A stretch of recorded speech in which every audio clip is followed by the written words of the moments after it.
नमस्कार दोस्तों, welcome to bright study. दोस्तों, हिंदी व्याकरण क्रैश कोर्स पार्ट 2 की सीरीज़ में हम अपने एडवांस टॉपिक्स को कवर कर रहे हैं और आप देख रहे हैं कि हमने अपने एडवांस टॉपिक्स को कवर करते हुए हमारा जो फर्स्ट पेज है मुहावरे एवं लोकोक्तियों तक कंप्लीट कर लिया है दोस्तों। तो इसका अर्थ ये है कि आज हम अपना नेक्स्ट एंड सिक्स्थ टॉपिक जो है वो स्टार्ट करेंगे, जो कि है लेखन कला के गुण और उत्तम लेखन, और इसी में हमने सार लेखन को भी ऐड कर दिया है। तो हम लोग ये आज अपना कंप्लीट करेंगे, शुरू करेंगे और इसे समझेंगे। दोस्तों, इसे शुरू करने से पहले मैं आपको बता दूं कि ये टॉपिक आप देखते हुए आपको लगता होगा कि ये बहुत ही कॉमन टॉपिक है, सिंपल टॉपिक है, हमें इसे करने की क्या आवश्यकता है, ये तो हम अपने घर पे प्रैक्टिस करते हुए कर लेते हैं। लेकिन दोस्तों, हिंदी को तो आप ऐसे ही बहुत कम आंकते हैं, कई लोग बहुत कम आंकते हैं, और दूसरा अगर इस टॉपिक को कम आंकते हैं तो उनका वहीं पर आधा मार्क्स कट जाता है। लेखन कला ही है जो हमारी किसी चीज़ से हमारी जो अगर थोड़ी बहुत मिस्टेक्स भी होती हैं तो लोग मिस्टेक्स को नज़रअंदाज करके हमारी लेखन की शैली के थ्रू हमें मार्क्स कभी कभी ज़्यादा मिल जाते हैं। वो हमें कई बार हमारी मिस्टेक से उबार देता है। तो इसका अर्थ ये है कि किसी भी डिस्क्रिप्टिव पेपर में इसका बहुत ही योगदान है। तो पहले चलिए इसको समझ लेते हैं, लेखन कला क्या है। तो सर, सबसे पहली बात तो हम अपनी भाषा के थ्रू अपनी फीलिंग्स, अपनी भावनाओं को जो व्यक्त करते हैं, उसके लिए हम इन सारी कलाओं का प्रयोग करते हैं। अब भाषा हमने पार्ट 1 में पढ़ा था अपनी हिंदी के, जो कि हमारा फर्स्ट टॉपिक था। तो चाहे आप बोलकर, चाहे लिखकर, चाहे आप संकेतों के द्वारा आप अपनी फीलिंग्स, अपनी भावना, अपने इमोशंस को व्यक्त करते हैं, अपने विचारों को प्रकट करते हैं। लेकिन क्या होता है दोस्तों, कई बार जब हम बोलते हैं, वो भी जब प्रभावी तरीके से बोलते हैं, तो वो सामने वाले पर अधिक प्रभाव डालता है और बोलने का उत्कृष्टतम रूप होता है आपका भाषण या व्याख्यान। लेकिन क्या आप जानते हैं कि बोलने से ज़्यादा इम्पैक्ट आपका लिखना भी डालता है। देखिए, बहुत सारे व्यक्ति अच्छा बोल लेते हैं और बहुत सारे व्यक्ति अच्छा लिख लेते हैं। तो कई में योग्यताएं होती हैं दोनों की। कई अच्छा बोल भी लेते हैं और लिख भी लेते हैं, लेकिन कईयों में योग्यताएं नहीं होती हैं ये। तो इसलिए अगर हमें लिखना क्यों ज़्यादा प्रभावी है और ज़्यादा इम्पॉर्टेंट है, क्योंकि किसी भी हमारा जो इंडियन एजुकेशन सिस्टम है डिस्क्रिप्टिव पेपर्स पे बिल्कुल डिपेंड करता है। तो इसके लिए हमारा जो लिखना है उसकी शैली बहुत ही आवश्यक है। अध्ययन, निरीक्षण, भ्रमण, मनन, अभ्यास, इन सब की अधिक आवश्यकता होती है लेखन शैली में। तो उत्तम लेखन के लिए हमारे कुछ महत्वपूर्ण गुण हैं जिसे हम यहाँ डिस्कस कर रहे हैं। ये है मूलतः 12 गुण। इसमें जो हमारा प्रथम गुण है दोस्तों, वो है शुद्धता, मतलब कि क्लैरिटी। क्लैरिटी का अर्थ है दोस्तों कि हमें वर्तनी की शुद्धता, वाक्यों की शुद्धता, इन सब पे ध्यान देना है। हम उच्चारण कर रहे हैं तो कहाँ ह्रस्व, कहाँ दीर्घ, कहाँ मात्राओं को कौन सी मात्रा प्रयोग में लानी है, कहाँ विराम चिन्ह लगना है, ये सब हमें ध्यान से यूज़ करना है। क्योंकि जब हम उच्चारण सही करते हैं तो हम लिखने और बोलने का भी कार्य सही से करते हैं। विराम चिन्ह दोस्तों हमारा फर्स्ट टॉपिक रहा है, आज जानते हैं। तो इससे हमारा लिखना काफ़ी शुद्ध हो जाता है। स्त्रीलिंग, पुल्लिंग, वचन, कारक चिन्ह, विराम चिन्ह कहाँ में प्रयोग करना है, ये सब आपको ध्यान में रख के लिखना होता है। मुहावरे एवं लोकोक्तियों का उचित प्रयोग काफ़ी इंपॉर्टेंट है, ये आप जानते हैं। तो ये आपको ध्यान रखना है। फिर है नेक्स्ट दोस्तों जो है हमारा सुलेख। सुलेख में क्या है दोस्तों, आप देख रहे हैं कि परीक्षा में हमारा सबसे ज़्यादा इंपॉर्टेंट होता है कि आपकी राइटिंग किस प्रकार से आप प्रेजेंट कर रहे हैं, किस प्रकार से लिख रहे हैं। आपका लेखन जो है वो सुंदर, सुस्पष्ट और पढ़ने योग्य होना चाहिए, आपको ध्यान रखना है। तो इसके लिए सबसे ज़्यादा इंपॉर्टेंट है कि हम क्या क्या चीज़ें अपना रहे हैं, कौन कौन सी बातें इंपॉर्टेंट। देखिए, कभी भी अति शीघ्रता नहीं करना है। कोई भी अच्छा कार्य करने में बहुत टाइम लगाता है। कोई भी इंसान अचानक से अर्श पे या सबसे ज़्यादा ऊंचाइयों पे नहीं पहुंच जाता है। पेशेंस और वक्त की ज़रूरत होती है उसमें। तो अति शीघ्रता बिल्कुल नहीं करना है अगर आपको राइटिंग अच्छी चाहिए। दूसरी चीज़ दोस्तों, ये सब तरीका, ये सब हम लोग पढ़ते हैं। जब बीएड का पेपर्स देते हैं ना, तब भी हम लोग को ये बताया जाता है कि किस प्रकार से आपको अपनी राइटिंग इम्प्रूव करनी है। हाथ को ढीला नहीं रखना है। कलम या पेंसिल, जब आप पेन या पेंसिल पकड़ते हैं तो उसे आप सही रूप से पकड़ें। आपको सही ढंग से पकड़ना है, उसे ढीला नहीं छोड़ना, टाइटली पकड़ना है। सुविधा अनुसार अक्षरों में एक रूपता लाना है। मतलब कि अगर आप लेफ्ट लिखते हैं, जैसे आप लेफ्ट में लिख रहे हैं तो लेफ्ट साइड में ही लिखिए। अगर आप राइट में लिख रहे हैं तो राइट साइड में ही लिखिए। ये नहीं कि आप दोनों तरीके से लिख रहे हैं किसी भी पेपर पे। इससे बिल्कुल आपकी राइटिंग भद्दी हो जाती है। या आप इस तरह से लिख रहे हैं जिस प्रकार से हम यहाँ स्क्रीन पर प्रेजेंट कर रहे हैं, बिल्कुल सीधे सीधे की तरह। इस प्रकार से लिख रहे हैं तो इस प्रकार से लिखिए, वरना आपकी जो लिखावट है बिल्कुल इधर उधर होकर बिल्कुल वो बेकार कर देती है। और दोस्तों, खुरदरे और स्याही फैलाने वाले कागज पर नहीं लिखना है। अगर आप ऐसे कागज को प्रयोग में ला रहे हैं तो आपकी राइटिंग तो बिल्कुल उसकी बेड़ा गर्क हो जाएगा। फिर आपने जितनी मेहनत की सब बेकार हो जाएगा। दोस्तों हम लोग को बचपन से ही सिखाया जाता है, स्कूली लेवल पे ही सिखाया जाते हैं कर्सिव राइटिंग, जो आप लोग पढ़ते हैं, हम सब पढ़े हैं, देखे हैं। तो कैसे बताया जाता है अल्फ़ाबेट्स बनाना कैसे है, वर्ड्स को कैसे लिखना है, तो ये सब वहीं से शुरुआत हो जाती है। तो ये आपको ध्यान में रखना है, आज ही करके देखिए अगर आपको अभी भी राइटिंग में प्रॉब्लम है। नेक्स्ट है दोस्तों मौलिकता। मौलिकता का अर्थ है फंडामेंटल चीज़, मतलब कि आपकी अपनी चीज़ या अपनी सोच को आप किस प्रकार से प्रकट कर रहे हैं। किसी भी शैली या कल्पना की, किसी कवि के या किसी लेखक की कल्पना को अगर आप हूबहू उतार दे रहे हैं, पूरी नकल कर दे रहे हैं, तो उसमें आपका अपनापन नहीं है, अपनी शैली नहीं है, आपकी नवीनता नहीं है। ना आप अपनी छाप किसी पे छोड़ पाते हैं, ना आप अपने आप पर ही छाप छोड़ पाते हैं। तो दोस्तों अगर आप किसी को कॉपी कर रहे हैं तो फिर फ़ायदा क्या है। तो आपकी अपनी सोच, आपकी अपनी क्रिएटिव थिंकिंग किसी राइटिंग में ज़रूर प्रेजेंट होनी चाहिए। इसके लिए हमें सतत अध्ययन, मनन और चिंतन की आवश्यकता है, वो आप जानती हैं। जितना आप अभ्यास करेंगे, जितना प्रैक्टिस करेंगे, उतना आपका ये सब इम्प्रूव होता है। फिर है दोस्तों सरलता। अर्थात ये है कि आप किसी भी शैली को, किसी भी भाषा को कितना सरल बनाकर प्रेजेंट कर रहे हैं। आपको अपनी भाषा को हाई फाई लैंग्वेज में नहीं यूज़ करना। अगर आप अपनी लैंग्वेज में लिख रहे हैं तो आप सरल से सरल लैंग्वेज को यूज़ करें। हाँ, इसका अर्थ ये नहीं है कि आप बच्चों की तरह बिल्कुल यूज़ करें, ये भी नहीं है। रोचक बनाइए, इंटरेस्टिंग बनाइए, लेकिन कठिन शब्द इस प्रकार से मत प्रयोग कीजिए कि आप में, आपकी भाषा में अशुद्धियों की संभावनाएं बढ़ जाए या आपकी भाषा बनावटी लगने लगे। दोस्तों हमने एक कविता पढ़ी थी जब स्कूल में थे हम लोग, कि बातों की चूड़ी मर जाती है। अगर आप बहुत सारे कठिन शब्दों का प्रयोग करते हैं तो बातों की जो महत्ता है वो खत्म हो जाती है। इसलिए सरल तरीके से आप अपनी भाषा को प्रेजेंट कीजिए, अपने विचारों को प्रकट करें, लेकिन बच्चों की तरह नहीं, एक अच्छे लेवल पर और सिंपल वे में। मधुरता। दोस्तों मधुरता का अर्थ ये नहीं है कि आप जैसे गाने में मधुर गाते हैं वैसे आप गाइए। भाषाएं मधुर होती हैं, हिंदी भाषा बहुत मधुर है, कोई भी भाषा बहुत मधुर है अगर आपको उसे प्रेजेंट करने का तरीका आता है। लेकिन क्या होना चाहिए, फिर वही बात है, आपको बहुत सारे डिफिकल्ट वर्ड से यूज़ करने से उसे बचना चाहिए। पाठकों को आकर्षित करने का एक बहुत महत्वपूर्ण गुण है मधुरता। संयुक्ताक्षरों, सामासिक पद, संधि पद, जो कि हम अपने पार्ट 1 में पढ़े, हाई फाई, इन सारी चीज़ों को आप मत प्रयोग करें, सिंपल से सिंपल प्रयोग करें। अगर आप मुहावरे या लोकोक्ति का प्रयोग कर रहे हैं तो उसे आप इस प्रकार से प्रयोग करें कि उसमें आपकी पकड़ हो। समझदारी से प्रयोग करें, कहाँ प्रयोग करना है वो आपको ध्यान रखना है, ताकि वो पाठकों को आकृष्ट करे। नेक्स्ट है दोस्तों रोचकता। रोचकता का अर्थ है कि आप कितना इंटरेस्टिंग बना रहे हैं किसी लेख को, पत्र को या कहानी को, जैसा कि मैंने इससे पहले भी आपसे कहा है। क्योंकि आप जितना रोचक किसी लेख को पढ़ेंगे उतनी ही चाव से सामने वाला पढ़ेगा। बोरिंग लेख किसी को पसंद नहीं होता है, वो आप जानते हैं। तो कहीं कहीं इसको रोचक बनाने के लिए आप हास्य का पुट डाल दीजिए, कोई फनी चीज़ कर दीजिए, लेकिन ये आपको ध्यान रखना है कि कोई अश्लील चीज़ या फूहड़ शब्द आप प्रयोग में नहीं ला रहे हैं अपनी भाषा में। क्योंकि आप जहाँ पेपर दे रहे हैं वो हाई लेवल है, शिक्षा का मंदिर है, शिक्षा के मंदिर में आप दे रहे हैं, और सिंपली आप इन चीज़ों को आप जो प्रेजेंट कर रहे हैं वो खुद आप पढ़े लिखे हैं, आप सामने वाला भी पढ़े लिखा ही है। तो आपको इन भाषाओं को ध्यान में रखते हुए आपको इन चीज़ों को प्रयोग में लाना है। नेक्स्ट है दोस्तों आपका रोचकता के बाद है आपका नेक्स्ट पॉइंट जो है वो है लाघव। लाघव चिन्ह, जैसे हम विराम चिन्ह में पढ़े थे, लाघव का अर्थ है शॉर्ट, समरी जानते हैं। लंबी चौड़ी भाषा को, लंबी चौड़ी बातों को आप कितना शॉर्ट में निपटा कर, शॉर्ट में लिख कर अच्छा प्रभाव डालते हैं, ये होता है आपका लाघव। क्योंकि जब आप बड़ी बड़ी बातों को छोटे में प्रेजेंट करके अधिक महत्वपूर्ण और प्रभावी तरीके से प्रेजेंट करते हैं तो सामने वाले के ऊपर बहुत अच्छा इम्पैक्ट पड़ता है। जैसा कि हमने पढ़ा था वाक्यांशों के लिए एक शब्द, लेकिन वही बात है, इसके लिए आपको नॉलेज होना ज़रूरी है ना।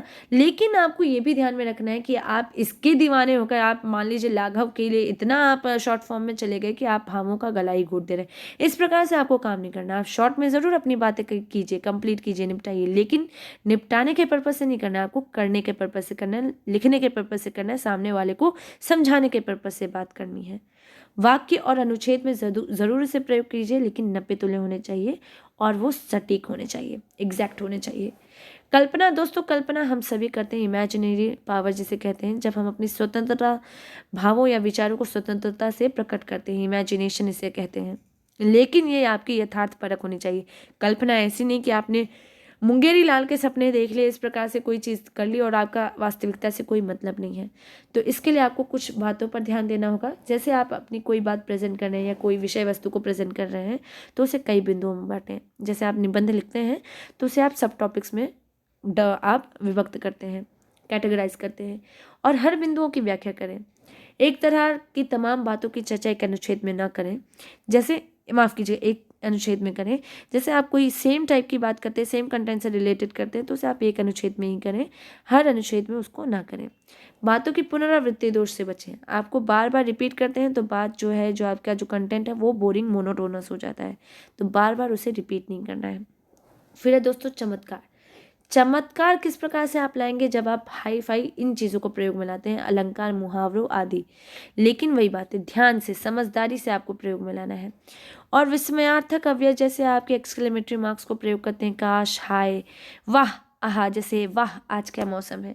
इस प्रकार से आप किसी वाक्य को शुरू करते हैं ना, तो दोस्तों आप या वाकई में यकीन मानिएगा कि आपके जो वाक्य हैं उसमें जीवंतता, सजीवता आ जाती है। तो आप ध्यान रखिए कि आप ज़रूर इसे प्रयोग में लाएं, लेकिन आपका स्वाभाविक होना चाहिए। अलंकार की बहुत ज़्यादा अधिकता भी नहीं होनी चाहिए और बिल्कुल गूढ़ता भी नहीं होनी चाहिए। कुछ एग्जाम्पल, जैसे 2 एग्जाम्पल हम आपके सामने प्रेजेंट कर रहे हैं। एक तो है अलंकार विहीन वाक्य, जिसमें अलंकार नहीं है, जैसे कि ज्योति का मुख बहुत ही आकर्षक है, आसमान में काले काले और घने बादल देखकर मोर नाच उठता है। ये 2 अलग अलग वाक्य हैं, इसमें अलंकार नहीं है। तो देखिए एक सिंपल सेंटेंस हो गया। वहीं जब हम अलंकार युक्त वाक्य की बात करते हैं जिसमें अलंकार है, तो ज्योति का मुख चांद सा है। हमने उपमा पढ़ा है, उपमा अलंकार देखिए अपने अलंकारों में, तो चांद से तुलना की गई, तो अलंकार का प्रयोग हुआ। आसमान में काले कजरारे उमड़ते घुमड़ते बादलों को देख मोर नाच उठता है या मोर थिरक उठता है। ये अलंकारों का प्रभाव है। अलंकार विहीन वाक्य है वो उतना प्रभावी नहीं है, लेकिन अलंकार के साथ जो वाक्य है वो ज़्यादा प्रभावी है। लेकिन फिर वही बात है, चमत्कार प्रेजेंट करने के लिए आप अपने वाक्यों के, अपनी भाषा के चमत्कार को मत खत्म कीजिए।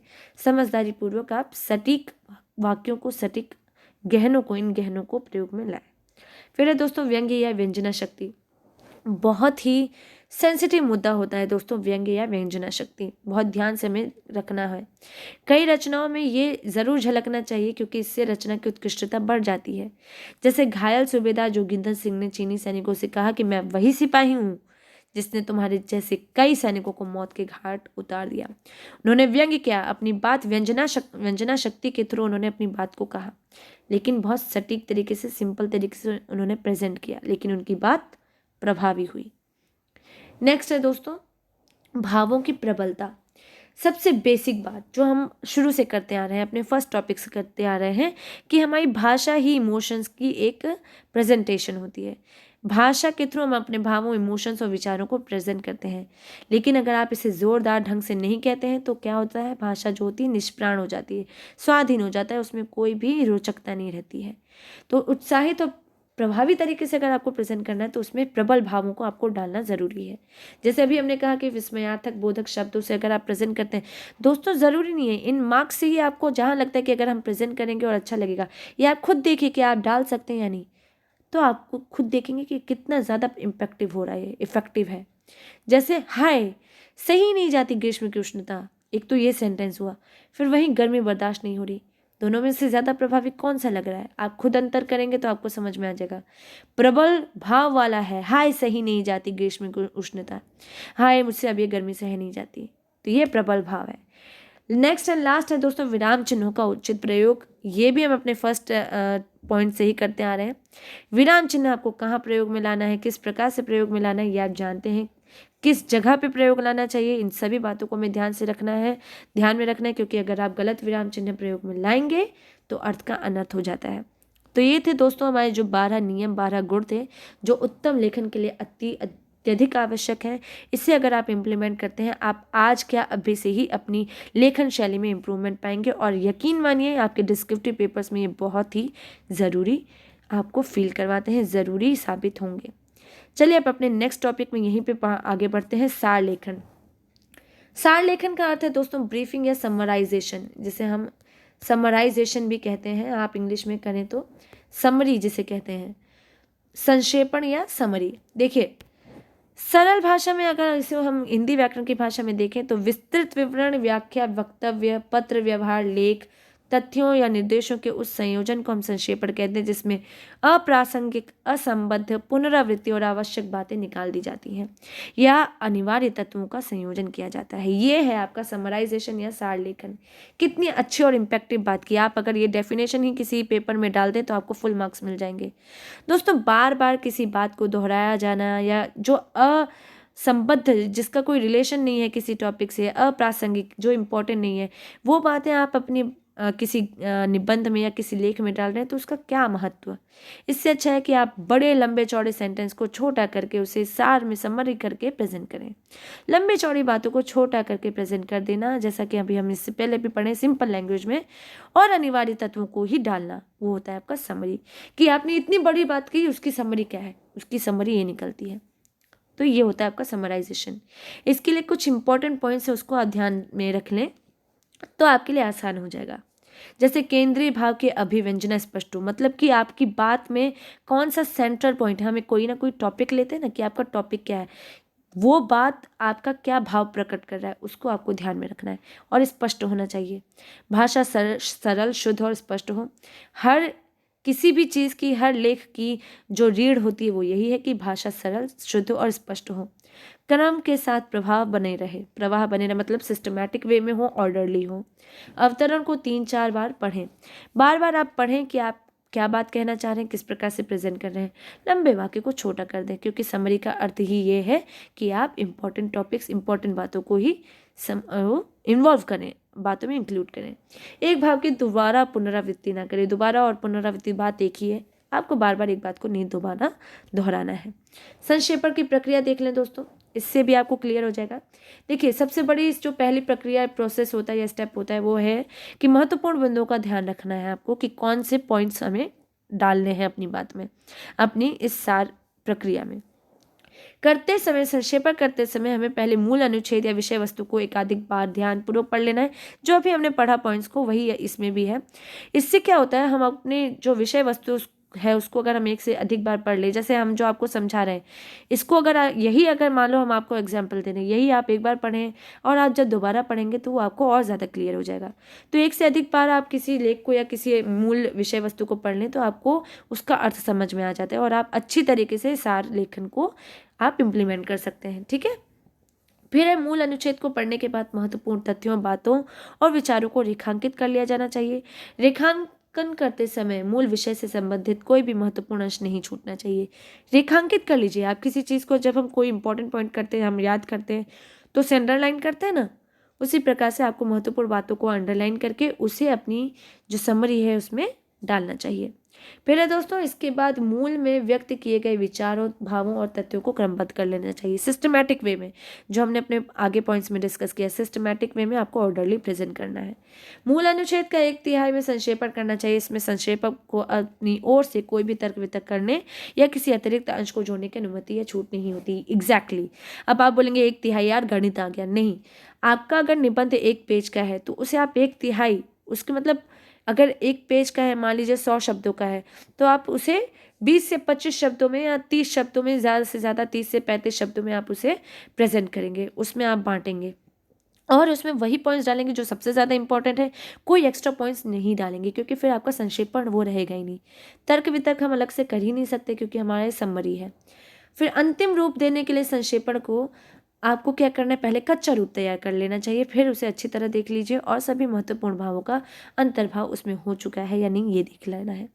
बिल्कुल, हम अगर कोई फाइनल चीज़ करें वो इतना इंपॉर्टेंट है, अगर हम उसकी रफ प्रक्रिया पहले कर लेंगे, रफ पेज पे लिख लेंगे, तो उससे क्या होगा कि हमें अपना कौन सा पॉइंट्स अपने फाइनल या फेयर में डालना है वो हमें क्लियर हो जाता है और हमें समझ में आ जाता है कि ये भाव क्या है उसके। तो ये हमें आपको एक रफ क्राइटेरिया तैयार कर लेना है। ईजी लैंग्वेज में हम आपको समझा रहे हैं दोस्तों। संक्षेपण तैयार करते समय मूल अनुच्छेद में वर्णित या उल्लिखित कहावतें, मुहावरे, वाक् प्रचार, अलंकार आदि को हटा देना चाहिए। संक्षेपण का अर्थ यही है कि हम बहुत हाई फाई बातों को, शब्दों को अपनी सिंपल लैंग्वेज में प्रेजेंट करके, शॉर्ट करके आपके सामने दिखा रहे हैं या प्रेजेंट कर रहे हैं। तो कोई अलंकार है, कहावतें, मुहावरा है, उन सबको आप हटा दीजिए। सिंपल से सिंपल लैंग्वेज में उसे समराइज करके प्रेजेंट कीजिए। फिर संक्षेपण तैयार करने के बाद उसके लिए सुयोग्य शीर्षक का चयन कीजिए। इसके बाद जब आप समरी क्रिएट करते हैं, तैयार करते हैं, तो आपको लास्टली आपको क्या करना है, एक अच्छा टॉपिक को प्रेजेंट करना है। इससे क्या होगा कि आपको समझ में आ जाएगा कि आप कौन सा आपका समरी का जो शीर्षक है, टॉपिक है, वो क्या कहना चाह रहा है। तो यही है आपका दोस्तों पूरा का पूरा संक्षेपण या सार क्रिया। कोई बड़ा निबंध है दोस्तों, उसकी प्रैक्टिस आप आज ही कीजिए और उसे समरी में प्रेजेंट कीजिए। आपको क्लियर हो जाएगा कि ये समरी किस प्रकार से आप तैयार करते हैं, आपको समझ में आ जाएगा। अभी के लिए इतना ही दोस्तों, नेक्स्ट टॉपिक में मिलते हैं। Thank you so much.